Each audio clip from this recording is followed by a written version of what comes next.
নতুন নিয়োগ পাওয়া ডেপুটি অ্যাটর্নি জেনারেল এবং সহকারী অ্যাটর্নি জেনারেলদের সাথে নিয়ে শহীদ রাষ্ট্রপতি জিয়াউর রহমান ও সাবেক প্রধানমন্ত্রী খালেদা জিয়ার সমাধিতে শ্রদ্ধা জানিয়েছেন অ্যাটর্নি জেনারেল রুহুল কুদ্দুস কাজল।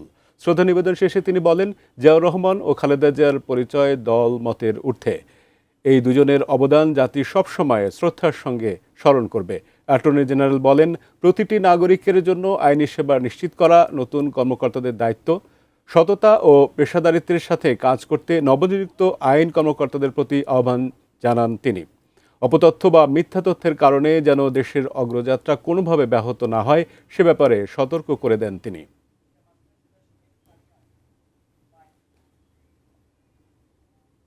রাষ্ট্রকে প্রতিনিধিত্ব করার ক্ষেত্রে আমাদের মূল মন্ত্র হবে সততা, আমাদের অন্যতম তন্ত্র হবে আমাদের গণতন্ত্র, মানবাধিকার, ন্যায় বিচারের প্রতি আমাদের অঙ্গীকার এবং পাশাপাশি আমাদের পেশাদারিত্ব।